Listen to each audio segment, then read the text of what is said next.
आज की इस क्लास में हम लोग बात करने वाले हैं पत्र लेखन के बारे में। किसके बारे में बाबू? पत्र लेखन के बारे में। और ये मोस्ट इंपॉर्टेंट आपका आज का क्लास है, मोस्ट इंपॉर्टेंट टॉपिक है पत्र लेखन। बचपन से आप पत्र लिखते आए हैं, लेकिन आज का जो क्लास है ना, इसके बाद पत्र से संबंधित आपके दिमाग में किसी तरह का कंफ्यूजन आपके मन में नहीं रहेगा। तो अच्छे से इसको समझना है और ये काफी इंपॉर्टेंट टॉपिक है। आपको बता दें कि पत्र लेखन जो है ना, आपको 9th 10th 11th 12th even आप जनरल कंपटीशन का जो तैयारी करते हैं ना, उसमें भी पत्र लेखन से बहुत सारे क्वेश्चंस पूछे जाते हैं। तो पत्र लेखन में हम लोग को क्या क्या समझना है, बिल्कुल सरल भाषा में, बिल्कुल आसान शब्दों में इस बात को हम लोग समझेंगे। और सबसे इंपॉर्टेंट चीज है ना, इसमें आपको फॉर्मेट याद रखना। क्या याद रखना? फॉर्मेट को हिंदी में प्रारूप कहा जाता है। क्या कहा जाता है? प्रारूप। तो अगर आपको फॉर्मेट पता है, क्या पता है? फॉर्मेट, तो पत्र लिखने में आपको कोई दिक्कत नहीं होगी। सबसे पहले बताएंगे पत्र लेखन जो आप ये देख रहे हैं, क्या चीज बाबू? पत्र लेखन जो आप देख रहे हैं, यहाँ पे ध्यान देंगे सब। जो यहाँ पे आप पत्र लेखन देख रहे हैं, इसको इंग्लिश में क्या कहेंगे? Letter writing. क्या कहेंगे? Letter writing. अच्छा देखिए, पत्र लेखन को इंग्लिश में लेटर राइटिंग के नाम से जाना जाता है। पत्र लेखन को इंग्लिश में किसके नाम से जाना जाता है? लेटर राइटिंग के नाम से जाना जाता है। याद रखिएगा, जब आप शुरू में लेटर पढ़ते हैं तो उसका अर्थ वर्ण या अक्षर होता है। और जब आप किसी के पास छुट्टी के लिए पत्र लिखते हैं, प्रार्थना पत्र लिखते हैं, या किसी भी कार्य के लिए किसी कार्यालय में या किसी व्यवसाय में आप पत्र लिखते हैं, समझ रहे हैं ना, तो पत्र क्या होता है? पत्र कहते किसको है? देखिए, कह रहा है ना कि पत्र लेखन जो है ना, एक बहुत ही उपयोगी क्या है? कला है। पत्र लेखन एक बहुत ही उपयोगी क्या है? कला है। यह एक प्रकार का आर्ट है। जैसे कोई गाने में माहिर होता है, कोई नृत्य करने में क्या होता है? माहिर होता है। आप कितना भी पढ़े लिखे हैं ना, पत्र एक ऐसी चीज है ना कि आप जितना उसमें शुद्धता ला सकते हैं। ऐसा कोई नहीं कह सकता है कि मुझे सबसे बेस्ट पत्र लिखने आता है। लेकिन ये क्या है? एक इम्प्रूवमेंट है। आप कितना भी जानते हैं, लेकिन कुछ ना कुछ आप इसमें सीखने को आपको मिल ही जाएगा। निबंध हो गया, पत्र हो गया, पैराग्राफ्स हो गया, ये सब ऐसे टॉपिक्स हैं, जितना आप उसमें काम करेंगे उतना ही आप में इंप्रूवमेंट आएगा। तो पत्र लेखन ये क्या है बाबू? एक बहुत ही उपयोगी क्या है? कला है। यह एक आर्ट है बाबू। कला को इंग्लिश में क्या कहते हैं? आर्ट कहते हैं। आर्ट मीन्स क्या होता है? कला। कह रहा है कि एक सुंदर पत्र लिखने वाला जो व्यक्ति होता है ना, सुंदर पत्र लिखने वाला जो व्यक्ति होता है, अपने शब्दों अथवा वाक्यों से, अपने शब्दों अथवा क्या वाक्यों से। अच्छा, पत्र में आप क्या करते हैं?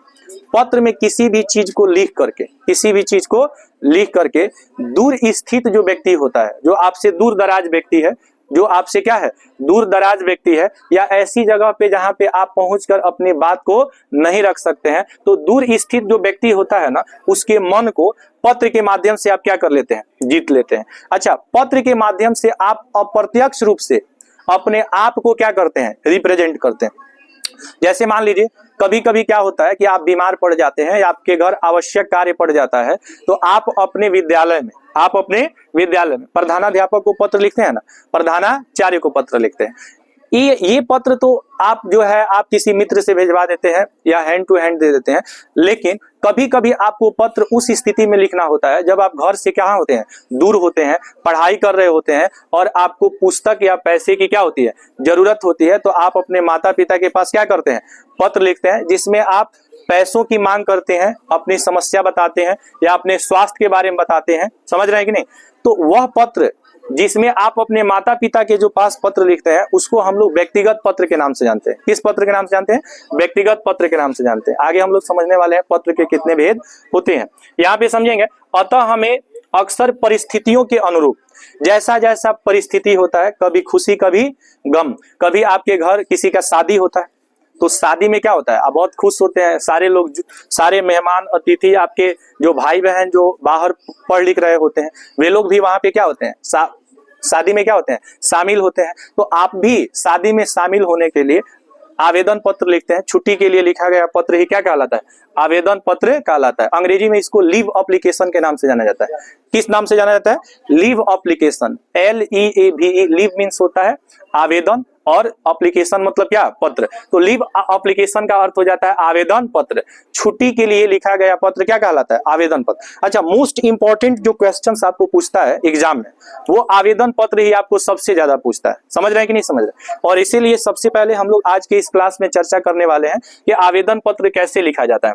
तो आप विभिन्न परिस्थितियों के अनुरूप जो है विभिन्न प्रकार के क्या करते हैं, पत्र आपको लिखने पड़ते हैं। ठीक है, जैसी हालात होती है, जैसा सिचुएशन होता है, जैसी स्थिति होती है, ठीक है, उस आधार पे आप पत्र को क्या करते हैं, लिखते हैं। कभी कभी ऐसा होता है कि अनफॉर्चुनेटली आप बीमार पड़ जाते हैं और बीमारी के कारण आप क्लास अटेंड नहीं कर पाते हैं, उपस्थित नहीं हो पाते हैं। तो उस केस में भी, उस सिचुएशन में भी आप अपने एचएम के पास, हेडमास्टर के पास, प्रधानाध्यापक के पास क्या करते हैं, पत्र लिखते हैं। तो सबसे पहला प्रश्न ये है कि पत्र किसे कहते हैं, पत्र किसे कहते हैं। तो याद रखिएगा, पत्र जो है एक लिखित संदेश होता है। पत्र क्या होता है, लिखित संदेश होता है, यानी इसको इंग्लिश में बोलते हैं रिटेन मैसेज। क्या बोलते हैं, रिटेन मैसेज। पत्र क्या होता है बाबू, लिखित संदेश होता है, एक रिटेन मैसेज होता है जिसमें आप किसी व्यक्ति के पास उपस्थित न होकर के अपनी भावनाओं को, अपनी शब्दों को, अपने वाक्यों को उस व्यक्ति तक अप्रत्यक्ष रूप से क्या करते हैं, पहुंचाते हैं। जैसे आप बीमार पड़ते हैं तो एचएम से जाकर के कहते हैं कि सर हम बीमार हैं इसलिए हम कल नहीं आएंगे, नहीं, आप उसको पत्र के माध्यम से क्या करते हैं, व्यक्त करते हैं। कभी कभी आप डायरेक्ट एचएम को पत्र नहीं देते हैं तो वर्ग शिक्षक को आप दे देते हैं। ठीक है, पत्र वर्ग शिक्षक, क्लास टीचर जिसको आप कहते हैं, तो क्लास टीचर को भी आप क्या कर देते हैं, पत्र भेजवा देते हैं, या आपके किसी अपने फ्रेंड से, सखी से या मित्र से भी पत्र को क्या कर देते हैं, भेजवा देते हैं। तो सबसे पहला प्रश्न आपको समझ में आ गया कि पत्र लेखन एक लिखित संदेश होता है और यह एक बहुत ही उपयोगी क्या होता है, कला होता है। पत्र लेखन एक लिखित संदेश होता है और यह एक बहुत ही उपयोगी कला होता है। हमें अपने परिस्थितियों के अनुसार विभिन्न प्रकार के पत्र लिखने पड़ते हैं। कोई दिक्कत यहाँ तक आपको? अब यहाँ पे समझेंगे बाबू कि पत्र कितने प्रकार के होते हैं, ध्यान से समझिएगा। पत्र कितने प्रकार के होते हैं, अगर आपसे पूछा जाए कि पत्र कितने प्रकार के होते हैं, ठीक है, पत्र कितने प्रकार के होते हैं, पत्र के भेद कितने होते हैं, है बाबू, पत्र के भेद कितने होते हैं, ध्यान से समझेंगे, पत्र के भेद कितने होते हैं। आप याद रखिएगा, पत्र के अगर हम भेद की बात करें तो बाबू पत्र अनेक प्रकार के होते हैं, 1 2 3 4 5 नहीं है, पत्र 1 2 3 4 5 नहीं, कई प्रकार के पत्र होते हैं। ध्यान से समझेंगे, कई प्रकार के पत्र होते हैं। जैसे पहला आपका पत्र हो गया आवेदन पत्र। क्या हो गया बाबू, आवेदन पत्र। दूसरा जो पत्र होता है वो कार्यालयी पत्र होता है। क्या होता है, कार्यालयी पत्र होता है। पहला पत्र कौन पत्र, आवेदन पत्र। दूसरा पत्र कार्यालयी पत्र। तीसरा जो पत्र होता है ना वो व्यक्तिगत पत्र होता है। तीसरा जो पत्र होता है व्यक्तिगत पत्र होता है। और चौथा जो पत्र होता है व्यवसायी पत्र होता है। इसके साथ साथ आपको प्रार्थना पत्र भी होता है। क्या होता है, प्रार्थना पत्र। तो आपको अगर देखेंगे ना शुभ कामना पत्र भी होता है। इस प्रकार से कुल पत्र की अगर बात करेंगे ना तो 20 से 21 तरह का पत्र होता है। कुल पत्र की बात करेंगे तो 20 से 21 प्रकार के क्या होते हैं, ये पत्र होते हैं। लेकिन क्लास वाइज होता है कि आप किस क्लास के स्टूडेंट हैं इस पे भी डिपेंड करता है। अगर आप क्लास 9 से लेकर के और 12 तक के स्टूडेंट हैं तो आपको 4 ही तरह का पत्र आपको लिखना होता है। 4 ही तरह का पत्र आपको लिखना होता है। बात समझ रहे हैं कि नहीं समझ रहे? 9 से लेकर 12 तक आपको 4 ही तरह का पत्र लिखना है। अच्छा, 20-21 तरह का जो पत्र होता है ना उसको मात्र 2 भागों में बांटा गया। कितने भागों में, 2 भागों में। ये जो 20 से 21 तरह के जो पत्र होते हैं इसको मात्र कितने भागों में बांटा गया है, 2 भागों में। देखिए बाबू, पहला जो भाग होता है ना उसको हम लोग कहते हैं औपचारिक पत्र। पहला जो भाग होता है इसको हम लोग क्या कहते हैं, औपचारिक पत्र। और दूसरा जो भाग होता है ना, दूसरा जो भाग होता है इसको हम लोग कहते हैं अनौपचारिक पत्र। है बाबू, औपचारिक पत्र और अनौपचारिक पत्र, ये 20 से 21 प्रकार के जो पत्र होते हैं इसको मात्र कितने भागों में बांटा गया, 2 भागों। पहला भाग बताइए औपचारिक पत्र, इसको कहते हैं फॉर्मल लेटर। क्या कहते हैं बाबू, फॉर्मल लेटर। औपचारिक पत्र को इंग्लिश में क्या कहिएगा, फॉर्मल लेटर्स कहते हैं इसको। औपचारिक पत्र को क्या कहेंगे, फॉर्मल लेटर्स कहेंगे। ठीक है। और अनौपचारिक जो पत्र होता है ना बाबू, है अनौपचारिक जो पत्र होता है इसको इनफॉर्मल कहा जाता है। क्या कहा जाता है, इनफॉर्मल, इनफॉर्मल लेटर्स कहा जाता है। इनफॉर्मल लेटर्स कहा जाता है। याद रखिएगा कि 2 तरह के पत्र हो गए। कितने तरह के पत्र हो गए, 2 तरह के। एक कौन सा पत्र, औपचारिक पत्र। और दूसरा अनौपचारिक पत्र। वेरी सिंपल, बहुत आसान है, याद रखिएगा। औपचारिक पत्र उस पत्र को कहते हैं जिस पत्र को आप विद्यालय में लिखते हैं, किसी संस्थान में लिखते हैं, किसी कार्यालय में लिखते हैं, किसी प्रशासनिक क्षेत्र में लिखते हैं। मतलब की बात करें तो जो अभिभावक होते हैं, क्या होते हैं बाबू? अभिभावक। अभिभावक को इंग्लिश में क्या बोलते हैं? पेरेंट्स। पेरेंट्स होते हैं। तो पेरेंट्स के पास या रिलेटिव्स के पास या फ्रेंड्स के पास ये जो पत्र होता है, इसको छोड़कर, किसको छोड़कर बाबू? किसको छोड़कर? एक पेरेंट्स को छोड़कर रिलेटिव्स में सारे आ जाएंगे, चाचा चाची, मामा मामी, भाभा भाभी, सब आ जाएंगे। बात समझ रहे हैं कि नहीं? तो रिलेटिव्स को छोड़कर, पेरेंट्स को छोड़कर और फ्रेंड्स को छोड़कर बाकी जो भी आप पत्र लिखते हैं, जैसे आप स्कूल में लिखते हैं, कॉलेज में लिखते हैं, विद्यालय महाविद्यालय में प्रधानाध्यापक के पास, प्रधानाचार्य के पास जो पत्र लिखते हैं, ठीक है, प्रशासनिक क्षेत्र, जैसे अगर आप किसी एसपी के पास कोई लेटर दे रहे हैं, ठीक है, डीएम के पास कोई लेटर दे रहे हैं, तो प्रशासनिक क्षेत्र को इंग्लिश में बोला जाता है एडमिनिस्ट्रेशन डिपार्टमेंट। तो एडमिनिस्ट्रेशन डिपार्टमेंट हो गया, समझ रहे हैं ना? या विद्यालय, स्कूल, कॉलेज में लिखा गया जो पत्र होता है, उस पत्र को हम लोग औपचारिक पत्र के नाम से जानते हैं। तो औपचारिक पत्र विद्यालय में लिखा जाता है, प्रशासनिक क्षेत्र में लिखा जाता है, चिकित्सक को लिखा जाता है। चिकित्सक समझ रहे हैं ना? डॉक्टर वगैरह के पास जो पत्र लिखेंगे उस सबको कहेंगे औपचारिक पत्र। और अनौपचारिक पत्र क्या होता है बाबू? अनौपचारिक पत्र क्या होता है? सुनिए, अनौपचारिक पत्र जो आप लिखते हैं ना, वो अपने माता पिता के पास लिखते हैं, भाई बहन के पास लिखते हैं, सखा सखी के पास लिखते हैं, मित्र के पास लिखते हैं, सहेली के पास लिखते हैं। तो ये पत्र कहलाता है आपका कौन सा पत्र? अनौपचारिक पत्र। क्या कहलाता है बाबू? अनौपचारिक। तो बताइए, औपचारिक पत्र को दो भागों में बांटा गया बाबू, है दो तरह का औपचारिक पत्र आपको एग्जाम में पूछता है। ये दो भागों में बांटा नहीं गया है, दो तरह का जो पत्र होता है आपके परीक्षा में पूछता है। पहला आवेदन पत्र। कौन पत्र बाबू? आवेदन पत्र। आप बताइए, आवेदन पत्र किसे कहेंगे? छुट्टी के लिए लिखे गए पत्र को आवेदन पत्र के नाम से जाना जाता है। तो आवेदन पत्र को प्रार्थना पत्र, मतलब छुट्टी के लिए आप पत्र लिखते हैं तो क्या करते हैं? प्रार्थना करते हैं। किससे? अपने प्रधानाध्यापक, प्रधानाचार्य से क्या करते हैं? क्या करते हैं? वहां पे रिक्वेस्ट करते हैं कि नहीं? तो ये पहला आवेदन पत्र हो गया। ये पत्र किसके लिए लिखा जाता है? छुट्टी के लिए लिखा जाता है। किसके पास लिखा जाता है बाबू? प्रधानाचार्य के पास लिखा जाता है। दूसरा होता है कार्यालयी पत्र। क्या होता है बाबू? कार्यालयी पत्र होता है। अब जैसे एक तो प्रधानाध्यापक के पास हो गया, कभी कभी आपको शिक्षा विभाग में पत्र लिखना होता है। जैसे अगर प्रखंड शिक्षा पदाधिकारी को आपको पत्र लिखना हो, या जिला कार्यक्रम पदाधिकारी को आपको पत्र लिखना हो, या फिर आपको जिला शिक्षा पदाधिकारी, जिसको डीओ कहा जाता है, क्या कहा जाता है? DO, district education officer. District education officer उसको बोला जाता है जिला शिक्षा पदाधिकारी। बात समझ रहे हैं ना? तो कार्यालय में लिखा गया, चाहे आप डीओ ऑफिस में लिखते हैं या बीओ ऑफिस में लिखते हैं, या किसी एडमिनिस्ट्रेटर मतलब क्या? जैसे एसपी और डीएम। पुलिस प्रशासन मतलब थाना वगैरह में आपको कभी कभी क्या होता है कि जैसे एफआईआर आप लोग करते हैं ना, तो एफआईआर क्या होता है? फर्स्ट इंफॉर्मेशन रिपोर्ट होता है। तो फर्स्ट इंफॉर्मेशन रिपोर्ट में आप एप्लीकेशन देते हैं कि अगर आपके साथ कोई गलत काम हुआ है, ठीक है, तो आप वहां पे थाना प्रभारी को, थाना अध्यक्ष को क्या करते हैं? पत्र लिखते हैं। तो जो भी आप एडमिनिस्ट्रेटर के पास पत्र लिखते हैं, प्रशासनिक विभाग में या विद्यालय में जो पत्र लिखते हैं, उस विद्यालय को हम लोग आवेदन पत्र और क्या कहते हैं? कार्यालयी पत्र कहते हैं। कार्यालय से बना है कार्यालय। कार्यालय को अंग्रेजी में बोलते हैं ऑफिस। ऑफिस से बना है ऑफिशियल, इसको ऑफिशियल लेटर कहते हैं और इसको एप्लीकेशन कहते हैं। इसको क्या कहेंगे? आवेदन पत्र को क्या कहेंगे? एप्लीकेशन। और कार्यालयी पत्र को कहते हैं ऑफिशियल लेटर। क्या कहेंगे? और ये आपका जो व्यक्तिगत पत्र है ना, इसको कहते हैं पर्सनल लेटर। क्या कहते हैं? तो पर्सनल लेटर किसके पास लिखते हैं? माता पिता, भाई बहन, सखा सखी, मित्र सहेली, इन सब के पास जो पत्र लिखिएगा उस पत्र का नाम क्या होगा? व्यक्तिगत पत्र। आपके परीक्षा में दो तरह का जो पत्र होता है वो सबसे इंपॉर्टेंट होता है, जो सबसे ज्यादा पूछता है। पहला बाबू आवेदन पत्र, ये सबसे ज्यादा आपके परीक्षा में पूछता है। कार्यालयी पत्र से ज्यादा कोई क्वेश्चन नहीं पूछा जाता।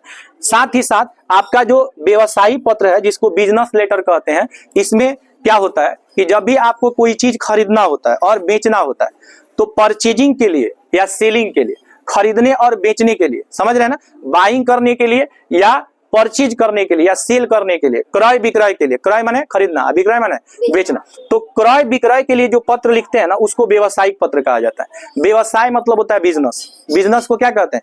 व्यवसाय। तो बिजनेस लेटर इसको कहा जाता है। क्या कहा जाता है? Business letter. तो बिजनेस लेटर कहाँ लिखते हैं बाबू? किसी चीज को खरीदना हो और बेचना हो। जैसे आप कभी कभी क्या होता है, जो बड़े बड़े जो मॉल होते हैं, जो शॉप होते हैं, तो वो अपने जो एजेंसी होती है ना, वहां पे पत्र के माध्यम से डिमांड करते हैं कि उन्हें किन किन वस्तुओं की क्या है जरूरत है, कौन कौन सा गुड्स उनको चाहिए। गुड्स मतलब होता है माल। जैसे जीएसटी का नाम आप लोग सुने हैं, तो जीएसटी क्या होता है? गुड्स एंड सर्विस टैक्स को ही क्या कहा जाता है? GST, goods and service tax. GST क्या होता है? गुड्स एंड सर्विस टैक्स होता है। तो समझिए बाबू, तो पत्र जो होता है ना, अनौपचारिक जो पत्र होता है, इसको भी यहाँ पे दो अनौपचारिक पत्र आपको जानना है, एक व्यक्तिगत पत्र और एक क्या? व्यवसायिक पत्र। तो कुल जो पत्र आपको पढ़ना है, कुल जो आपको पत्र पढ़ना है वो कितना पढ़ना है? 4। कितना पढ़ना है? 4।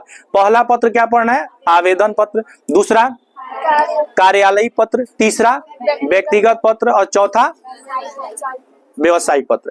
इन चारों पत्रों को कितने भागों में बांटा गया है? 2। एक क्या? औपचारिक। औपचारिक पत्र किसके पास लिखते हैं? तो याद रखिएगा है बाबू, विद्यालय में। किसमें? विद्यालय में जो पत्र आप लिखिएगा या किसी भी विभाग में लिखिएगा, चाहे वो शिक्षा विभाग हो, चाहे वो प्रशासनिक विभाग हो। प्रशासनिक विभाग को सिविल सर्विस जो होता है ना बाबू, जैसे आप एसपी डीएम के पास जो पत्र लिखेंगे, थानाध्यक्ष के पास जो पत्र लिखेंगे, तो इन सारे पत्र को औपचारिक पत्र, फॉर्मल लेटर के नाम से जाना जाता है। तो आपको 3 चीजें आपको समझना है। समझिए क्या क्या। पहला, आपको पत्र कोई पूछे कि पत्र किसे कहते हैं, तो आप इसका जवाब देंगे कि पत्र लेखन एक लिखित संदेश होता है। संदेश को अंग्रेजी में क्या कहते हैं? मैसेज कहते हैं। और ये कितने प्रकार के होते हैं? 2 प्रकार के। कितने प्रकार के? 2। पत्र कितने प्रकार के? 2। पहला पत्र बताइए, औपचारिक पत्र। क्या औपचारिक पत्र बताइए? क्या माता पिता के पास जो पत्र आप लिखते हैं वो औपचारिक पत्र है? नहीं। माता पिता के पास जो पत्र लिखते हैं वो व्यक्तिगत पत्र होता है। और व्यक्तिगत पत्र किस पत्र का भाग है बताइए? अनौपचारिक पत्र। आप याद रखिएगा, कुल पत्र की बात कीजिएगा ना, तो ये 20 से 21 तरह का पत्र होता है। कुल पत्र का बात कीजिएगा तो 20 से 21 तरह का, लेकिन इसमें 4 जो पत्र है वो सबसे इंपॉर्टेंट है, जो आपके एग्जाम में पूछता है वही हम लोग पढ़ रहे हैं। बात समझ रहे हैं कि नहीं समझ रहे? जो एग्जाम में पूछता है, जो टू दी पॉइंट है, जो एग्जाम में कई बार आया है और आएगा, वही हम लोग पढ़ रहे हैं। बात समझ रहे हैं कि नहीं? तो पहला पत्र बताइए, आवेदन पत्र। आवेदन पत्र किसका भाग होता है? औपचारिक पत्र का। दूसरा पत्र कार्यालयी पत्र, ये भी किसका भाग होता है? औपचारिक पत्र का। तीसरा पत्र बताइए, व्यक्तिगत पत्र किसका भाग होता है? अनौपचारिक पत्र। और चौथा भाग व्यवसायिक पत्र। व्यवसायिक पत्र किसका भाग होता है? अनौपचारिक पत्र। अनौपचारिक पत्र का अंग्रेजी क्या होता है? इनफॉर्मल। क्या होता है? इनफॉर्मल। औपचारिक का क्या होता है? फॉर्मल। फॉर्मल इनफॉर्मल आप लोग समझ गए। अब आपको समझना है कि अगर आपको आवेदन पत्र लिखना है, पहला यही है ना, पहला जो है वो क्या है? आवेदन पत्र है। तो आवेदन पत्र में इसका क्या प्रारूप होता है? क्या प्रारूप होता है? अच्छा, प्रारूप को हम लोग फॉर्मेट बोलते हैं बाबू। है, प्रारूप को हम लोग क्या बोलेंगे? फॉर्मेट बोलेंगे। ध्यान से समझिएगा, प्रारूप को हम लोग कहेंगे फॉर्मेट। तो आज के इस क्लास में हम लोग समझने वाले हैं आवेदन पत्र जो होता है, जिसको औपचारिक पत्र कहा जाता है। क्या कहा जाता है बाबू? औपचारिक पत्र। और औपचारिक पत्र का क्या फॉर्मेट होता है? फॉर्मेट को हिंदी में क्या कहेंगे? बोलिए। फॉर्मेट को हिंदी में प्रारूप कहेंगे। फॉर्मेट को हिंदी में क्या कहेंगे? प्रारूप कहेंगे। ध्यान से समझेंगे प्रारूप क्या होता है। फॉर्मेट को इंग्लिश में कहेंगे, हिंदी में कहेंगे प्रारूप, इंग्लिश में कहेंगे फॉर्मेट। ठीक है? हिंदी में क्या कहेंगे? बोलिए। प्रारूप। इंग्लिश में क्या कहेंगे? फॉर्मेट। फॉर्मेट कहेंगे। फॉर्मल नहीं, फॉर्मेट।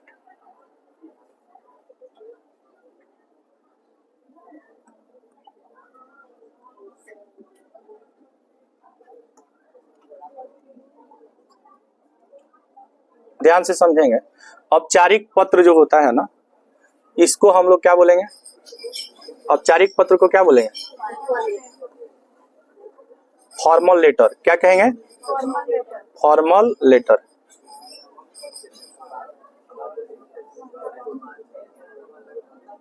है बाबू, औपचारिक पत्र को कहेंगे फॉर्मल लेटर। ध्यान से समझिएगा। है, बताओ लेटर कितने टाइप के? 2। एक एक औपचारिक पत्र और एक अनौपचारिक। बताइए औपचारिक पत्र किसके पास लिखा जाता है?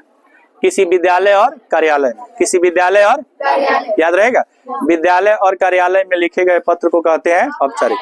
अनौपचारिक पत्र अभिभावक, सगा संबंधी, मित्र, भाई बहन के पास जो माता पिता के पास पत्र लिखेंगे उसको कहेंगे अनौपचारिक पत्र। अब यहाँ पे हम लोग प्रारूप की बात करेंगे।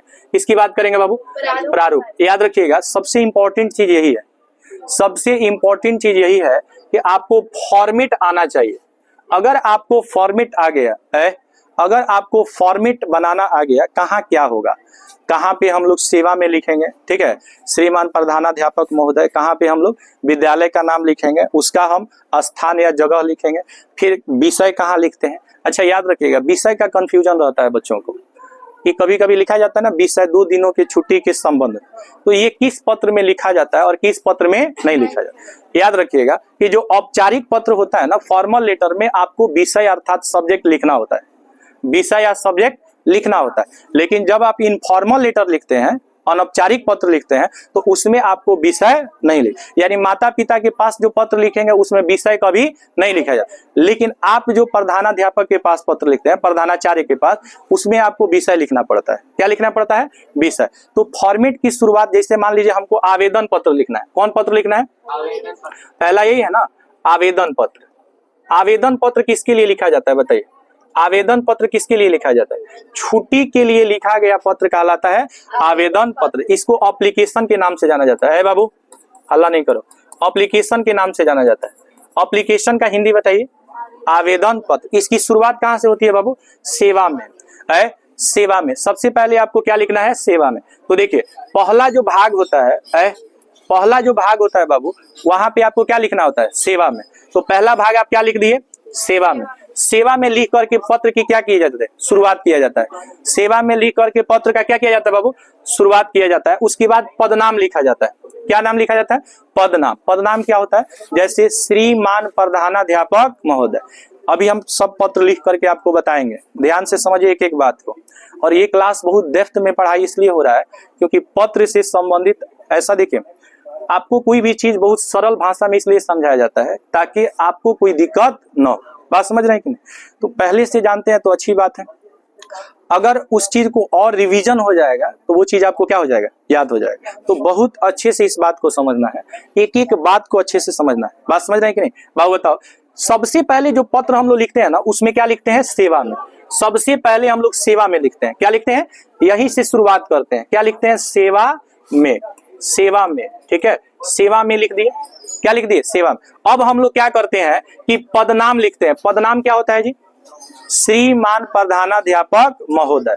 अब महोदय का प्रयोग किया जाता है पुल्लिंग के लिए और महोदय का स्त्रीलिंग महोदया होता है। तो कभी कभी आप देखेंगे ना कि आपके स्कूल या कॉलेज में लेडी प्रिंसिपल होती है, लेडी प्रिंसिपल होती है, तो लेडी के लिए महोदय का प्रयोग नहीं होगा, महोदया का प्रयोग होगा। किसका प्रयोग होगा? अगर आपके विद्यालय, और अगर आपके विद्यालय या कॉलेज या जो भी है उसकी प्रिंसिपल कोई मान लीजिए लेडी है, वुमेन है, समझ रहे हैं ना, तो वहां पे आप महोदय का प्रयोग करेंगे, महोदया का?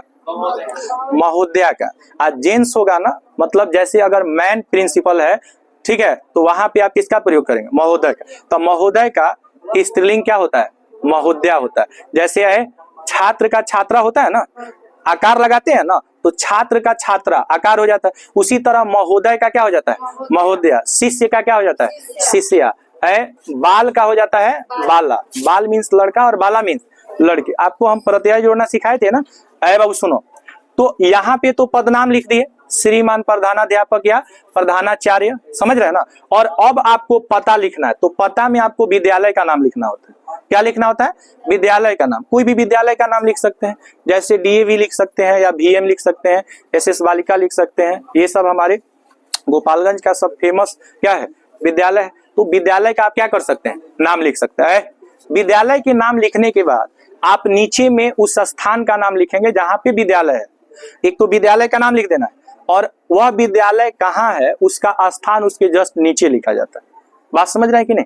जैसे आप अपने स्कूल का नाम एक लाइन में लिख दिए, और स्कूल का नाम लिखने के जस्ट नीचे लिखेंगे कि वह विद्यालय कहाँ है। सभी लोग तो गोपालगंज में ही नहीं पढ़ते हैं, कुछ लोग अलग जगह पे पढ़ते हैं, तो उस जगह का भी नाम लिख देंगे। कोई दिक्कत आपको?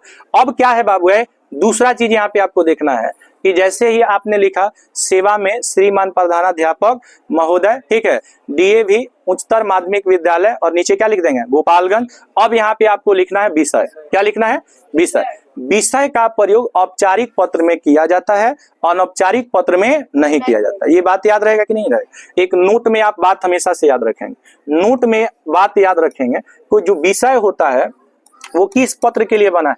औपचारिक पत्र के लिए बना है, ठीक है, औपचारिक पत्र के लिए बना है। अनौपचारिक पत्र में विषय का प्रयोग नहीं किया जाता है। जब आप माता पिता भाई बहन मित्र के पास पत्र लिखेंगे तो वहां विषय का प्रयोग नहीं किया जाता है। अनौपचारिक पत्र में विषय का प्रयोग नहीं किया जाता है। विषय का प्रयोग, विषय मतलब सब्जेक्ट का प्रयोग केवल और केवल करेंगे तो किस में करेंगे बाबू? औपचारिक पत्र में, और आवेदन पत्र को औपचारिक पत्र कहा जाता है। अब एक बात बताओ बाबू, जिसके बारे में आप पत्र कह रहे हैं, जिसके बारे में पत्र लिखा जा रहा है, अब आप पत्र क्यों लिख रहे हैं? कोई कारण होगा ना। अगर आप विद्यालय नहीं जा रहे हैं तो उसका कारण बनाएंगे ना, तो कारण में पहला कारण हो सकता है कि जैसे आपके घर कोई शादी है, कोई समारोह है, तो कोई शादी है, कोई समारोह है, खुशी का माहौल है, सभी लोग दूर दराज से आ रहे हैं और आप भी उसमें भागीदारी लेना चाहते हैं, आप भी शामिल होना चाहते हैं, तो वहां पे आप सूचना के आधार पर प्रधानाध्यापक को ये संज्ञान में दे देते हैं कि मेरे घर विवाह पड़ने के कारण मैं इतना से इतना तारीख तक, ठीक है, क्लास आने में क्या हूँ, असमर्थ हूँ, अतः श्रीमान से निवेदन है कि मुझे छुट्टी देने की कृपा करें। समझ रहे हैं कि नहीं? तो ये हो गया जब आप मान लीजिए आपके घर शादी विवाह होता है। कभी कभी आप अस्वस्थ की स्थिति में होते हैं, आप बीमार पड़ जाते हैं और बीमारी के कारण भी आप विद्यालय नहीं जा पाते हैं, तो उस सिचुएशन में भी आप प्रधानाध्यापक को सूचित करते हैं कि कल शाम से, ठीक है, मेरी तबीयत अचानक खराब होने के कारण कल से दिनांक देंगे, इतने से इतने तारीख तक डॉक्टर ने मुझे सलाह दी है कि मैं जो है बेड रेस्ट, अर्थात मैं क्या रहूं, मैं आराम की स्थिति में रहूं, ठीक है।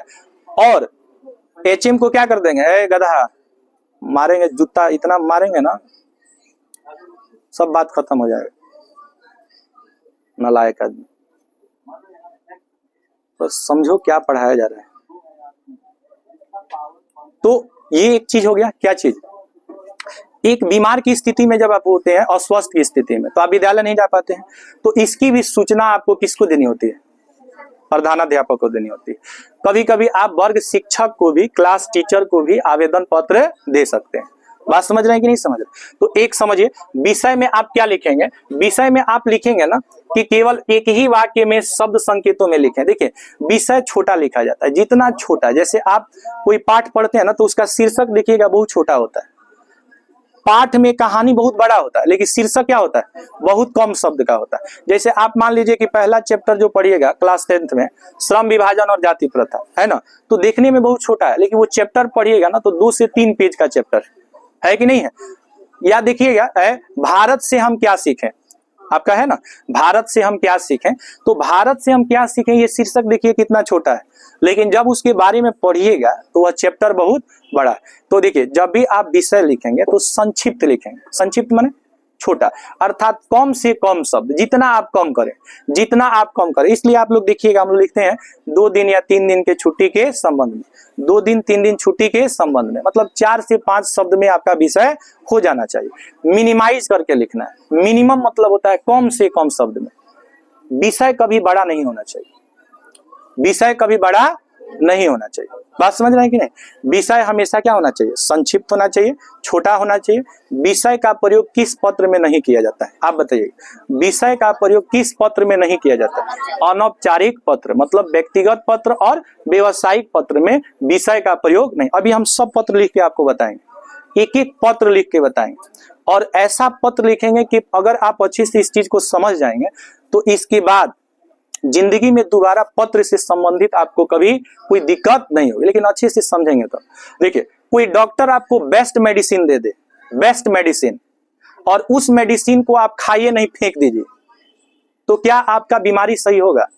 कोई टीचर कितना भी मेहनत करके आपको पढ़ा ले, लेकिन आप अपने दिमाग में रखिए कि हम यहाँ टाइम पास करने के लिए आते हैं, पढ़ने के लिए नहीं आते हैं, तो क्या वो टीचर आपको पढ़ा सकता है? नहीं पढ़ा सकता है। और इस बात को हमेशा से याद रखेंगे कि जो अभी आपको मिल रहा है ना क्लासरूम में, ये 2-3 साल और आपको मिलने वाला है। फिर आप घर पे ही अपना टाइम जो है टाइम वेस्ट करेंगे। क्लास की पढ़ाई जो है ना 12 तक ही सीमित रह जाती है, उसके बाद लोग डिग्रियां लेते हैं।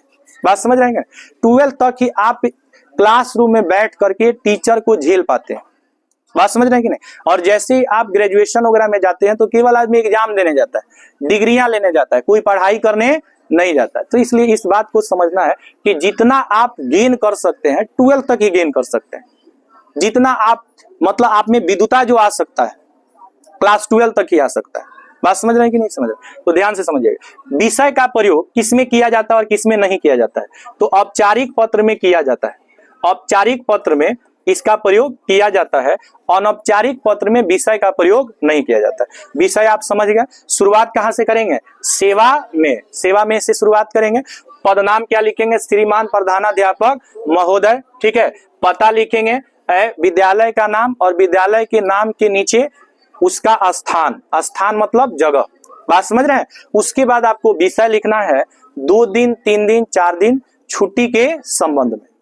छुट्टी को अवकाश भी कहा जाता है। ध्यान से समझिएगा बाबू, जो छुट्टी होता है ना, जो छुट्टी होता है, इसी शब्द के लिए एक और शब्द का प्रयोग करते हैं आप लोग, अवकाश।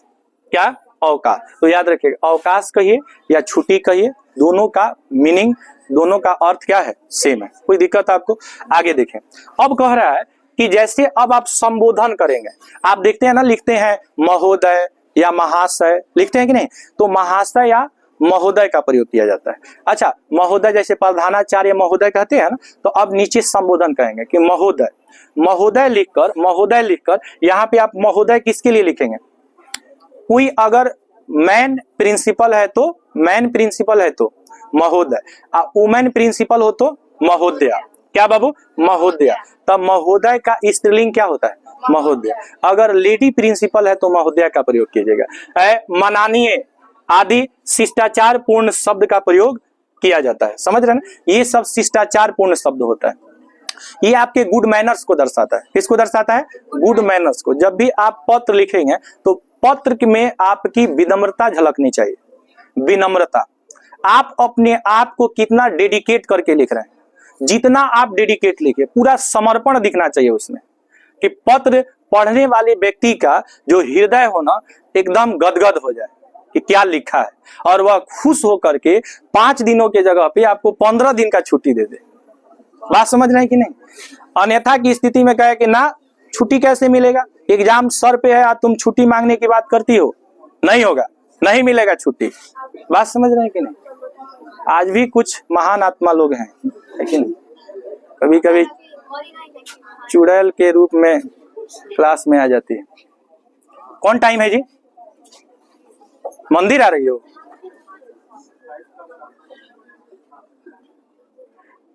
पहला आपको क्या लिखना है? सेवा में। सेवा में श्रीमान प्रधानाध्यापक महोदय, विद्यालय का नाम। बताइए अब आके तुम क्या करोगी? तुम तो हमको बदनाम करोगी। क्लास जब छूटेगा कोई प्रश्न तो कहेगी सर कहाँ पढ़ाए हैं, आई डेली 30 मिनट लेटा रही। रुक जाओ, तुमको अभी बताते हैं, क्लास ओवर होने दो। यहाँ देखो बाबू, नाटक चल रहा है यहाँ पे। है महोदय या महोदया लिख लिए? लिख लिए कि नहीं लिख लिए? लिखना नहीं है, समझना है। अगर आप समझदार बन जाएंगे तो आप तो लिख लेंगे, नहीं लिख लेंगे? समझदार बनना है आपको। है अभी हम आपको प्रारूप के बारे में बता रहे हैं। प्रारूप मतलब फॉर्मेट। है बाबू सुनो, तो पहले तो हम लोग सेवा में लिखकर शुरुआत कर लिए। दूसरा हम लोग विषय लिख लिए। दूसरा में क्या लिखे? देखिए दूसरा में हम लोग क्या लिखे? विषय। क्या बोलती रहती है जी? विषय हो गया। तीसरा में संबोधन लिख लिए, महोदय या महोदया। अब चौथा में हम लोग को विषय वस्तु लिखना है। ये विषय वस्तु क्या है गुरुजी? ये विषय वस्तु क्या होता है समझिएगा।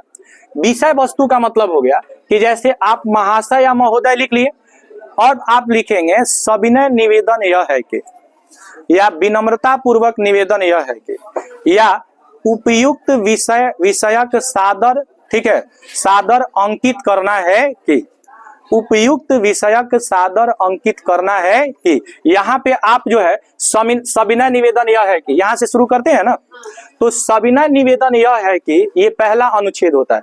अनुच्छेद को अंग्रेजी में कहते हैं पैराग्राफ। है बाबू, पैराग्राफ। पैराग्राफ को ही क्या कहते हैं? अनुच्छेद। तो पहला अनुच्छेद की शुरुआत करते हैं। सविनय निवेदन यह है कि, और तब यहां से आप अपना बात लिखते हैं, यानी इसको अंग के नाम से जाना जाता है। किसके नाम से? अंग। अंग को इंग्लिश में बॉडी कहा जाता है। ये बॉडी होता है लेटर का। लेटर का बॉडी उसको कहेंगे कि आप जिस कारण से पत्र लिख रहे हैं उस कारण को पूरे अच्छे से उसको क्या कीजिए, उसका व्याख्या कीजिए। बात समझ रहे हैं कि नहीं, कि आप छुट्टी क्यों ले रहे हैं और कब से कब तक छुट्टी आप लेना चाहते हैं। तो पैराग्राफ 1 में आपने कहा कि सविनय निवेदन यह है कि अपनी यहाँ पे समस्या बताना है, आपको अपनी समस्या बताना है। और समस्या बताने के बाद आपको लिखना है कि आपको छुट्टी कब चाहिए। तो जैसे मान लीजिए कि आपको 4 दिन की छुट्टी चाहिए। कितना दिन का? तो जैसे 25 तारीख से लेकर के आपको 28 तक क्या चाहिए, छुट्टी चाहिए। तो 25, 26, ठीक है, 27 और 28 क दिन का छुट्टी हो गया? 4 दिन का। तो 4 दिन को हमको छुट्टी चाहिए, 25, 26, 27 और 28, 4 दिन की छुट्टी हो गई। 5वां दिन आप विद्यालय में क्या होंगे, उपस्थित होंगे। अब ये 4 दिन की छुट्टी आप क्यों लिए हैं, तो कोई ना कोई समस्या है तभी छुट्टी लिए हैं। तो उस समस्या को लिखना है कि आप स्वस्थ हैं या आप मस्त हैं। अगर मस्त हैं, हर्षो उल्लास में है, शादी विवाह है, पार्टी फंक्शन है, तो उसको भी लिख दीजिए कि मेरे चाचा जी के शादी में जलूल जलूल आना। समझ रहे हैं कि नहीं। और अगर आप अस्वस्थ की स्थिति में हैं तो वो भी आप लिख दीजिए कि मैं अस्वस्थ होने के कारण, ठीक है, विद्यालय उपस्थित होने में क्या हूं, असमर्थ, या मेरे बुआ जी के शादी में जलूल जलूल आना। एक बाल आग्रह होता है, बाल आग्रह। जब कार्ड वगैरह छपता है ना आपके घर में, तो देखिएगा उसमें बाल आग्रह में छोटे छोटे बच्चों का नाम दिया जाता है ना। तो उसमें चाचा जी, बुआ जी, मामा जी होता है कि नहीं, शादी में जलूल जलूल आना रहता है। सुनिए, दूसरा अनुच्छेद होता है ना कि आपसे विनम्रता पूर्वक निवेदन है। ये बात आप कहते हैं कि नहीं, आपसे विनम्रता पूर्वक निवेदन है कि मुझे 4 दिन की छुट्टी प्रदान करने की कृपा किया जाए, या मेरी छुट्टी स्वीकृत करने की कृपा की जाए, मेरी छुट्टी स्वीकृत करने की कृपा किया जाए। इसके लिए मैं प्रधानाध्यापक की क्या रहूंगे, आभारी रहूंगी या रहूंगा। ये चीज आप लिखते हैं कि नहीं लिखते हैं। अतः श्रीमान से नम्र निवेदन है कि मुझे छुट्टी प्रदान करने की क्या करें, कृपा करें। तो आप निवेदन विनम्रता पूर्वक आग्रह करते हैं कि नहीं करते। तो ये दूसरा अनुच्छेद हो गया, ये दूसरा पैराग्राफ हो गया। पैराग्राफ कितना हो गया, दूसरा हो गया। और ये पहला पैराग्राफ में आप समस्या बताएंगे और दूसरा पैराग्राफ में क्या करेंगे, दूसरा पैराग्राफ में आप निवेदन करेंगे। और उसके बाद आप देखिए यहाँ पे हस्ताक्षर करते हैं, सिग्नेचर आपका लगता है कि नहीं। आप सिग्नेचर में आप लिखते हैं ना कि आपका है, आपका आज्ञाकारी शिष्य, शिष्या, छात्र, छात्रा लिखते हैं कि नहीं। तो आपका आज्ञाकारी छात्रा या आपकी आज्ञाकारी छात्रा या आपका आज्ञाकारी छात्र, और अपना नाम लिखेंगे, अपना क्रमांक लिखेंगे, रोल नंबर, समझ रहे हैं, सेक्शन लिखेंगे, किस सेक्शन में आप पढ़ते हैं। उसके बाद आप अपना ये देखिए, ये लिख देंगे, सेक्शन लिख दिए। अब आपको क्या करना है, अब 5वां के बाद 6ठा जो है ना, देखिए 6ठा में आपको क्या करना है, यहाँ पे एक चीज आपको हस्ताक्षर कर देना है। प्रेषक का पता, मोहल्ला, ये सब लिखा जाता है। देखिए कब ये सब आपको लिखा जाता है, जब आप व्यक्तिगत पत्र लिखेंगे ना, तो व्यक्तिगत पत्र में व्यक्तिगत पत्र कब लिखते हैं, जब बहुत दूर दराज कोई व्यक्ति होता है तो व्यक्तिगत पत्र लिखते हैं। तो उसमें एक प्रेषक होता है। क्या होता है, प्रेषक। प्रेषक को इंग्लिश में सेंडर कहा जाता है। क्या कहा जाता है, सेंडर। पत्र भेजने वाले व्यक्ति को प्रेषक कहा जाता है। और एक प्रेषित होता है, प्रेषित का मतलब होता है रिसीवर है। प्रेषित का मतलब क्या होता है, रिसीवर। तो एक होता है फ्रॉम, जो पत्र भेज रहा है, और एक होता है टू, जिसके पास पत्र भेजा जा रहा है। तो जो पत्र रिसीव करता है उसको क्या कहते हैं, प्रेषित। तो प्रेषित का भी आपको पता लिखना, प्रेषक का पता लिखना होता है, माने फ्रॉम में, समझ रहे हैं ना। ये व्यक्तिगत पत्र में लिखा जाता है। जैसे आप यहाँ हैं, कोई व्यक्ति मुंबई या दिल्ली है, समझ रहे हैं ना, हैदराबाद है, गोवा है, समझ रहे हैं, और वहां पे आप पत्र लिख रहे हैं, तो वहां पे आपको लिखना होता है कि वह किस मोहल्ला में है, समझ रहे हैं ना। वहां पे आपको स्ट्रीट नंबर, शहरों में आपको स्ट्रीट नंबर, जैसे वार्ड नंबर होता है कि नहीं होता है, कि वार्ड नंबर 4 हो गया, वार्ड नंबर 6 हो गया, है कि नहीं। तो आपको स्ट्रीट नंबर, रोड नंबर, समझ रहे हैं ना। ये सारा, कभी कभी प्लाट नंबर भी होता है, है, प्लाट नंबर होता है, या फ्लैट, जो शहरों में आप जाएंगे रूम नंबर भी होता है। तो रूम नंबर से क्लियर नहीं हो पाएगा ना, रूम नंबर से कैसे क्लियर होगा? आपके टोला में सबका रूम नंबर सेम ही मिल जाएगा, तो सबके घर पत्र भेज देंगे क्या? रूम नंबर ये होता है। देखिए अब रूम नंबर में, अब देखिए जैसे शहरों में जाएंगे तो अपार्टमेंट आपको मिलेगा, क्या मिलेगा? अपार्टमेंट। तो अपार्टमेंट में, हर अपार्टमेंट में कमरा नंबर 1 2 3 4 रहता है कि नहीं रहता? तो अपार्टमेंट का नाम और रूम नंबर लिखिएगा तो पता चलेगा, नहीं तो कह दीजिए रूम नंबर इतना में आवा, कौन अपार्टमेंट पढ़ते ना हो। तो शहर में तो बहुत सारा जैसे छात्रावास हॉस्टल वगैरह होता है, तो बड़ा बड़ा अपार्टमेंट में कई हजार जो है ना उसमें कमरा है, आप ढूंढते रह जाएंगे, सुबह से शाम हो जाएगा। पिन कोड आपको लिखना होता है बाबू, ये व्यक्तिगत पत्र में लिखा जाता है। दिनांक का प्रयोग दोनों में होगा, फॉर्मल में भी होगा और इनफॉर्मल। जो आप आवेदन पत्र लिखते हैं ना, क्या लिखते हैं? आवेदन पत्र, इसमें भी आपको दिनांक लिखना होता है, जिस तारीख को आप पत्र लिखे होते हैं। जैसे मान लीजिए कि आपने 28/11/2024 को पत्र लिखा, तो यहाँ पे आप दिनांक लिख देंगे, यहाँ पे क्या लिख देंगे? दिनांक, और यहाँ पे आप लिखेंगे हस्ताक्षर और क्या? नाम, हस्ताक्षर या नाम। अब तो ये आप समझ गए, लेकिन समझने से ज्यादा इंपॉर्टेंट है कि कैसे लिखें, कैसे लिखें। तो इसका एक हम लोग इसका देख लेंगे क्या, एक इसका एग्जाम्पल देख लेंगे। आवेदन पत्र, कौन पत्र? आवेदन पत्र का क्या प्रारूप है? आवेदन पत्र का क्या प्रारूप देख लेंगे, ध्यान से समझें। किसका प्रारूप बाबू? आवेदन पत्र का प्रारूप, ध्यान से समझिएगा। आवेदन पत्र का प्रारूप क्या होता है? आवेदन पत्र का प्रारूप क्या होता है? दिख रहा है कि नहीं आप लोग? नहीं, अच्छा चलिए, नहीं दिख रहा है तो सुनाई दे रहा है ना, चलिए सुनिए बाबू। सबसे पहले आवेदन पत्र का प्रारूप, प्रारूप को अंग्रेजी में क्या कहेंगे? फॉर्मेट। देखिए सबसे पहले शुरुआत करेंगे सेवा में, सबसे पहले शुरुआत करेंगे क्या? सेवा में। सेवा में यहाँ पे कॉमा देंगे, क्या देंगे? कॉमा। सेवा में लिख दिए। अब लिखेंगे श्रीमान प्रधानाध्यापक महोदय, क्या लिखेंगे? श्रीमान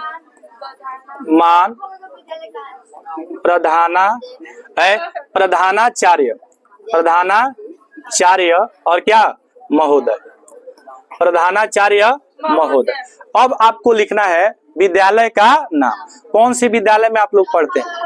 क ख का विद्यालय है। यहाँ पे जो भी विद्यालय का नाम है DAV, ठीक है, DAV, ठीक है, उच्च माध्यमिक विद्यालय, ठीक है। और आपको यहाँ पे क्या लिखना है? गोपालगंज, गोपालगंज, इतना लिख लिए, गोपालगंज। सेवा में श्रीमान प्रधानाचार्य प्रधानाध्यापक क्या? महोदय, DAV उच्च माध्यमिक विद्यालय गोपालगंज। कोई दिक्कत आपको आ रही है क्या? अब आपको क्या करना है? विषय लिखना है। क्या लिखना है बाबू? अब आपको विषय लिखना है, ठीक है।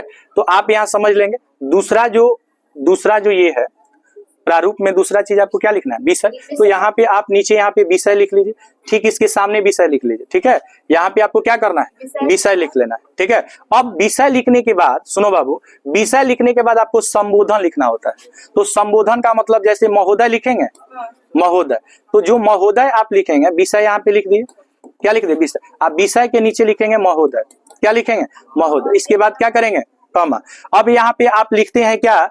आप यहाँ पे पैराग्राफ्स लिखते हैं ना, अनुच्छेद। तो यहाँ पे अनुच्छेद में लिखे सविनय निवेदन यह है कि मैं आपके विद्यालय का कक्षा इतना का छात्र या छात्रा हूँ, ठीक है। और इसके बाद लिखेंगे मैं कल शाम से बीमार हूँ, ठीक है, और इसकी वजह से मैं क्लास वर्ग में उपस्थित होने में क्या हूँ? असमर्थ हूँ। अच्छा, दूसरा आप लिखेंगे मुझे चिकित्सक माने डॉक्टर ने, ठीक है, आराम करने की 2 दिन 3 दिन 4 दिन की क्या दी है? सलाह दी है, इसलिए मैं विद्यालय आने में क्या हूँ? असमर्थ हूँ, ठीक है। सबसे पहले छुट्टी के लिए लिखे गए पत्र को क्या कहते हैं बताइए? आवेदन पत्र। छुट्टी के लिए लिखे गए पत्र को कहेंगे आवेदन। शुरुआत कहाँ से करेंगे? सेवा में। सेवा में, ये पहला भाग हो गया। पहला भाग क्या करना है? सेवा में। अब यहाँ पे श्रीमान प्रधानाध्यापक महोदय और विद्यालय का नाम, तो यहाँ पे हो गया है पदनाम हो जाएगा, पदनाम हो जाएगा, और यहाँ पता हो जाएगा, पदनाम और क्या पता। पता में आप लिख दीजिएगा विद्यालय का नाम, और इसके जस्ट नीचे लिख दीजिएगा क्या है, विद्यालय का नाम और कहाँ पे विद्यालय स्थित है। अब आपको लिखना है विषय, क्या लिखना है विषय। तो विषय में बुखार होने के कारण विद्यालय से छुट्टी लेने के संबंध, या लिख सकते हैं 2 दिनों के लिए छुट्टी लेने के संबंध। ये अभी हम लोग कौन सा पत्र पढ़ रहे हैं, आवेदन पत्र, ठीक है, आवेदन पत्र। अच्छा, आवेदन पत्र में कौन पत्र, आवेदन पत्र औपचारिक पत्र का ही पहला भाग है। आपको परीक्षा में पूछेगा कितने तरह का पत्र, 2, एक पूछेगा आवेदन पत्र और दूसरा व्यक्तिगत पत्र। क्या पूछेगा, तो अभी आवेदन पत्र पढ़ लिए, कल हम लोग व्यक्तिगत पत्र जानेंगे। क्या जानेंगे, व्यक्तिगत पत्र। बहुत ध्यान से सुनो, महोदय, महोदय का प्रयोग कर देंगे। सविनय निवेदन यह है कि मैं अपना नाम लिख दीजिएगा और किस स्कूल में पढ़ते हैं, स्कूल का नाम, क्लास का नाम, किस क्लास में आप पढ़ते हैं, ठीक है, और आप क्यों पत्र लिख रहे हैं। जैसे आपकी तबीयत खराब है, आप बीमार हैं, आप चिकित्सक से मिले हैं, सलाह दिया है कि आपको 2-3 दिन तक क्या करना है, आराम करना है, इसलिए आप जो है विद्यालय आने में क्या है, असमर्थ हैं। और उसके बाद यहाँ पे दूसरा अनुच्छेद हो गया, ये पहला अनुच्छेद हो गया और ये दूसरा पैराग्राफ जिसको कहते हैं। अतः महाशय, आपसे मेरा नम्र निवेदन है कि यह प्रार्थना स्वीकार करें और मुझे 5 दिनों की छुट्टी, ठीक है, 5 दिनों की छुट्टी। जैसे देखिए 25 से कितना तक है, 25 से 29, ठीक है, तो 25, 26, 27, 28, 29, 3 और 2 कितना 5, 5 दिनों की छुट्टी मुझे क्या करें, प्रदान करने की कृपा करें। इसके लिए मैं सदैव आपका क्या रहूंगा, आभारी रहूंगा। यहाँ पे अपना नाम लिखिए, उसके बाद कक्षा लिखिए, रोल नंबर लिखिए। यहाँ पे आपको एक चीज लिखना होता है, दिनांक।